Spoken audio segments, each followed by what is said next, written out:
क्या आपने कभी नोटिस किया है कि जितने बड़ी बड़ी कंपनीज़ हैं वो अपना प्रोडक्ट राइट टाइम पे राइट वे में कैसे लॉन्च कर देती हैं? क्या ये कोई मैजिक है या फिर कोई और स्ट्रैटेजी जिसे हम लोग नहीं जानते? ये कोई मैजिक नहीं बल्कि मार्केट रिसर्च है। So welcome class. आज की क्लास में हम करने वाले हैं मार्केट रिसर्च क्या होता है, उसके features, characteristics, nature, scopes, process, goal, everything. ये कंप्लीट वन शॉर्ट वीडियो होने वाला है इन अ वेरी सिंप्लीफाइड वे। ठीक है, सो लेट्स स्टार्ट। अब बात करते हैं मार्केट रिसर्च क्या होता है। मार्केट रिसर्च एक सिस्टमैटिक प्रोसेस है जिससे सबसे पहले हम कलेक्शन ऑफ डाटा करते हैं, उसके बाद उस डाटा को एनालाइज करते हैं, इंटरप्रेट करते हैं ताकि सिंप्लीफाइड वे में, ताकि हर कोई समझ पाए। इससे बिजनेस के लिए इफेक्टिव डिसीजन मेकिंग होता है एंड लेटर ऑन हम बेस्ट डिसीजन मेकिंग से कम्पिटिटिव एडवांटेज ले सकते हैं। इसका मतलब ये है कि हमारे जितने कंपटीटर्स हैं उनको हम बीट कर सकते हैं और अपने ऑर्गेनाइजेशन का गोल को अचीव कर सकते हैं। तो इसे मार्केट रिसर्च कहते हैं। अब बात करते हैं कि मार्केट रिसर्च के नेचर्स क्या होते हैं और स्कोप्स क्या होते हैं। पहला नेचर है सिस्टमैटिक गैदरिंग। इसका मतलब ये है कि जितने डाटा हैं कस्टमर्स के उसको सिस्टमैटिक वे में रिकॉर्ड किया जाता है, चाहे वो इंटरनल से रिकॉर्ड किया जाए या एक्सटर्नल मेथड से रिकॉर्ड किया जाए। अलग अलग मेथड होते हैं कस्टमर्स के डाटा को रिकॉर्ड करने के लिए, ठीक है। और उस डाटा को रिकॉर्ड करने के बाद एनालाइज किया जाता है कि उस डाटा से हम क्या बेस्ट कंक्लूड कर सकते हैं कि कस्टमर्स के डिमांड क्या है, कस्टमर्स क्या आगे चाहता है। सेकेंड नेचर आता है कि covers product, price, place and promotion. 4P of marketing हम सब ने सुना होगा। तो इसमें आता है कि प्रोडक्ट की कितनी क्वांटिटी जो है वो सेल की जाएंगी, क्या उसका प्राइस रखा जाएगा, कौन से मीडियम से हमारा प्रोडक्ट सेल होगा, प्रमोशन की कौन सी स्ट्रैटेजी यूज़ की जाएंगी, वेदर वो एडवर्टाइजमेंट होगा या फिर न्यूज़पेपर एडवर्टाइजमेंट होगा, सोशल मीडिया प्रमोशन होगा, कौन से प्रमोशन टेक्निक से प्रोडक्ट को प्रमोट किया जाएगा। और आता है हेल्प्स अंडरस्टैंड कस्टमर बिहेवियर। जब हम बेटर वे में मार्केट को रिसर्च करते हैं तो हमें पता चलता है कि कस्टमर कैसे बिहेव करता है, उसको हम क्या प्रेफरेंस होता है कस्टमर्स के, ठीक है, जिससे हम उनके अकॉर्डिंग कस्टमाइज प्रोडक्ट प्रोवाइड करा सकते हैं, अपने कंपटीटर से बेटर प्रोवाइड करा सकते हैं और अपने कंपटीटर्स को बीट कर सकते हैं। मार्केट ट्रेंड्स को अंडरस्टैंड कर सकते हैं जिससे मार्केट में हमारा प्रोडक्ट लंबे टाइम तक कंटिन्यू रहे और सेल्स में ग्रो होता रहे। फोर्थ नेचर आता है कि provide reliable information for planning and strategy.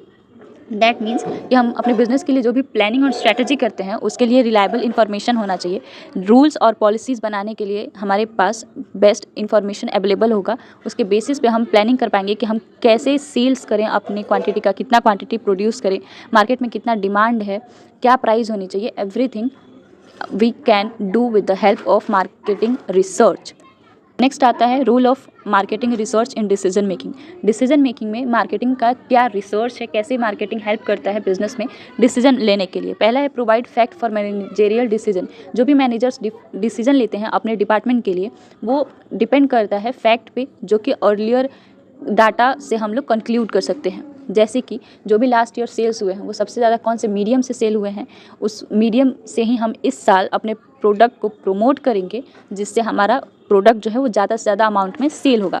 सो ये था एग्जांपल कि कैसे डिसीजन में हेल्प करता है मार्केटिंग रिसर्च। सेकंड आता है रिड्यूस अनसर्टेनिटी एंड रिस्क। हम मार्केट में पहले से एनालाइज कर लेंगे कि कौन सी चीज़ें कस्टमर को पसंद है, कौन सी नहीं पसंद है, हमारे प्रोडक्ट में क्या कमियां हैं, किस वजह से हमारा प्रोडक्ट जो है वो कस्टमर्स को सेटिस्फाई नहीं कर रहा है, उनको बेस्ट सेटिस्फैक्शन प्रोवाइड नहीं कर रहा है। तो इससे हम पहले ही मार्केट के डायनेमिक सिचुएशन को समझ के बेस्ट स्ट्रैटेजी अप्लाई करेंगे जिससे अनसर्टेनिटी और रिस्क हमारा कम होगा बिजनेस का।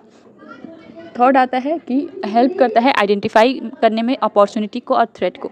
जो भी अपॉर्चुनिटीज़ हैं, जैसे मार्केट में कोई ट्रेंड चेंज हुआ तो हम उस ट्रेंड को एनालाइज करके फर्स्ट मोर ओवर एडवांटेज ले सकते हैं। सबसे पहले ब्रांड बन सकते हैं जो वो प्रिपेयर करें और हमारे कंपटीटर्स को हम बीट करके, थ्रेट को ख़त्म करके हम मार्केट में अपना ब्रांड को एक्सपेंड करें। फिर आता है guide product development, pricing and distribution. Marketing research बहुत इंपॉर्टेंट रोल प्ले करता है गाइडिंग में कि हमारे प्रोडक्ट का प्राइस क्या होना चाहिए, डिस्ट्रीब्यूशन चैनल कौन से होने चाहिए और कौन से तरीक़ों से हम प्रोडक्ट का डेवलपमेंट कर सकते हैं।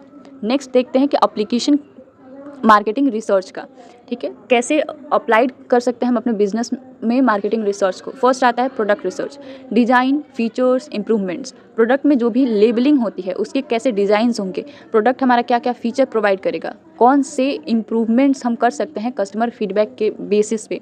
ये सारी चीज़ें हमें पता चलती हैं मार्केटिंग रिसर्च से, ठीक है। Market segmentation and targeting. Market segmentation में क्या होता है कि हम किसी एक पर्टिकुलर जियोग्राफी को, किसी एक एरिया को टारगेट करते हैं, सेगमेंट उनको अलग अलग सेगमेंट में डिवाइड करते हैं, जैसे मेल फीमेल हो गया, एज डिफरेंस के बेसिस पे सेगमेंट कर दिए, या फिर जो हमारे मार्केट में जो भी मॉनेटरी टर्म्स में है, जैसे कि मीडियम लेवल के पीपल हैं या लग्जरी प्रोडक्ट यूज़ करने वाले पीपल हैं, इसके बेसिस पे हम लोग सेगमेंट करती है। तो बहुत सारे बेसिस होते हैं जिनके बेसिस पे हम कस्टमर को सेगमेंट करते हैं और सिर्फ उन्हीं सेगमेंट पीपल को हम टारगेट करते हैं अपने सेल्स स्ट्रैटेजी को शो करने के लिए, अपने एडवर्टाइजमेंट को शो करने के लिए और अपने बिजनेस को प्रमोट करने के लिए।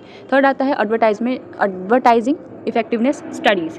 इसका मतलब ये है कि हम जो भी एडवर्टाइजमेंट कर रहे हैं वो इफेक्टिव कैसे हो, कम कॉस्ट में ज़्यादा से ज़्यादा एडवर्टाइजिंग हो और कम से कम कॉस्ट में बेस्ट एडवर्टाइजिंग हम शो कर पाएँ और हमारे एडवर्टाइजमेंट स्ट्रैटेजी से सेल्स प्रमोट हो और ज़्यादा से ज़्यादा सेल्स हो। फोर्थ आता है कस्टमर सेटिस्फैक्शन एंड फीडबैक। हम प्रोडक्ट में क्या फीचर्स ऐड करें, किस तरीके से अपने प्रोडक्ट और सर्विसेज को प्रेजेंट करें कि जो भी हमारे कस्टमर हैं वो सेटिस्फाइड हों और उनके फीडबैक पे हम काम करें और उनसे हम फीडबैक ले, मार्केट रिसर्च करें, जिससे हम बेस्ट अपना प्रोडक्ट उनको प्रोवाइड कर पाएँ। लास्ट आता है sales forecasting and demand analysis. Market research से ही हम सेल्स फोरकास्ट कर सकते हैं कि इस टाइम पीरियड पे हमारे प्रोडक्ट का कितना सेल्स होने वाला है, उसके बेसिस पे हम क्वांटिटी प्रोड्यूस करेंगे।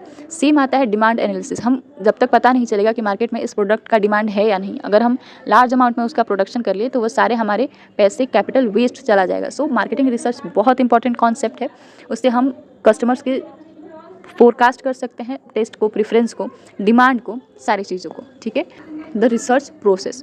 What are the research process of marketing research. ठीक है। रिसर्च प्रोसेस क्या क्या होता है। सबसे पहला आता है कि डिफाइनिंग द रिसर्च प्रॉब्लम। हमें सबसे पहले फाइंड करना पड़ेगा कि प्रॉब्लम क्या है, किस प्रॉब्लम को सॉल्व करने के लिए हम रिसर्च कर रहे हैं। अगर एक बार हमने प्रॉब्लम फाइंड आउट कर लिया तो सेकंड आता है डेवलपिंग रिसर्च डिज़ाइन। किस डिज़ाइन से रिसर्च करेंगे, कौन से मेथड्स को यूज़ करेंगे रिसर्च करने के लिए।